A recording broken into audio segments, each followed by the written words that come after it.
현재 대한민국의 정책 상황이라든가 이런 건 굉장히 여야 충돌도 많고 갈등도 심하긴 하지만 이것이 그 비상계엄을 선포할 정도의 뭐 전시라든가 사변이라든가 해서 어떤 국가 전체적인 기능이 제대로 그 운영되지 않을 때 그 비상계엄을 선포한 것인데 지금의 상황이 비상계엄을 선포할 정도의 대한민국 상황은 아니라고 봅니다. 뭐 어떤 상황인지 모르고 하는 게 아니거든요. 이 상황이 지금 잘못됐다. 이건 옳으나 비상계엄을 발동할 사유가 없음에도 불구하고 비상계엄을 발동했다면 이건 대통령이 헌법을 심각하게 위반한 것이 될 수 있기 때문에 분명히 탄핵 사유가 될 수가 있습니다.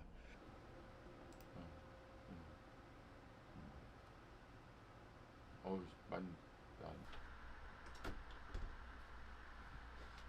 누가 보면 이건 내가 태극기 부대인 줄 알고.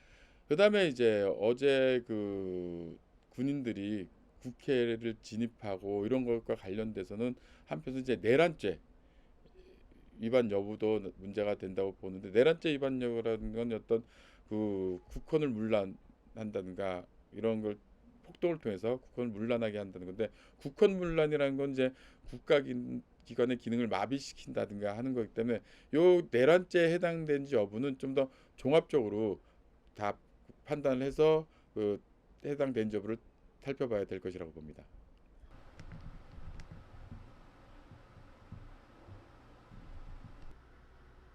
이런 사태가 벌어질 줄은 아무도 예상을 못했는데 지금 만약 오늘이나 내일 날짜로 뭐 그 윤석열 대통령이 탄핵 소추가 된다 하더라도 지금은 6명의 재판관이 심리를 할 수 있는 상황이 있는 거죠. 그렇다면은 그 6명이 모여서 그 종국 결정을 탄핵 여부를 결정할지는 약간 미지수입니다. 왜냐하면 그런 중요한 사건에 대해서 6명의 재판관밖에 없는데 재판관들이 이거를 결정한다는 건 아마 굉장히 부담스러울지 않을까 생각이 됩니다.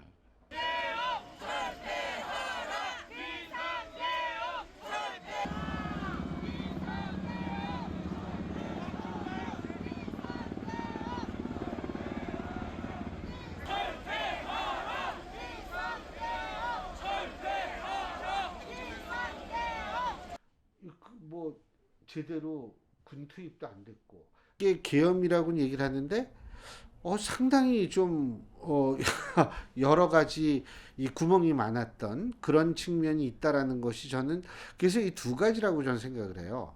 그렇게 됐던 이유가 이게 혹시 갑작스럽게 결정한 것은 아닌가. 치밀하게 계획을 세웠다면 계엄을 하려고 그런 식으로 되진 않았을 거예요. 아니면 뭐 나름대로 계획을 세웠는데 군과 경찰이 제대로 움직이지 않아줬든가. 전 이런 두 가지 이유라고 생각을 하는데 큰 문제가 될 텐데 그러한 정도의 상황밖에 그런 정도 상황을 만든 게 사실 이제 국민들의 입장에서 볼 때는 어제 워낙 놀랐기 때문에 이제 앞으로는 이런 일이 다시는 있어서는 안 되겠다라는 생각을 당연히 할 거고 거기에 대한 책임을 과연 누가 책임을 질 수 있는가 이런 부분에 대해서도 생각을 하게 될 겁니다. 그렇게 되면 실제로 뭐 그 이후에 전국이 다시 탄핵이라든지 아니면은 뭐 자진하해를 촉구하든지 뭐 이런 식으로 갈 텐데 어쨌든 탄핵이 됐든 뭐가 됐든 간에 그냥 넘어갈 확률은 굉장히 적다고 봐요. 포고령 그거 보셨는지 모르겠지만 1호가 정당 활동과 수석들 전부 사표냈습니다. 대통령실. 이렇게 돼가지고는 과연 어떻게 국정 운영할 수 있느냐. 탄핵이다 아니다 떠나가지고 지금 당장도 어려워요. 지금 그리고 이런 정권에서 누가 일을 어떤 그 직책을 갖고 일을 하고 싶어 하겠습니까? 그래서 이게 심각한 문제라는 거죠. 예.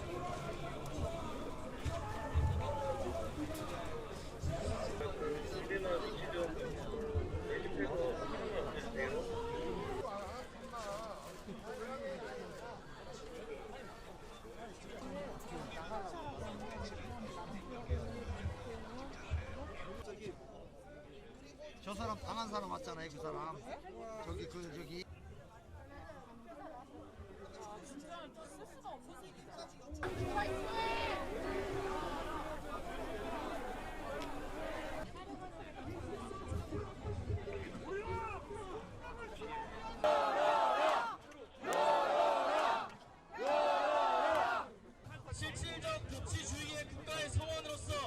결의하고 선언하겠습니다.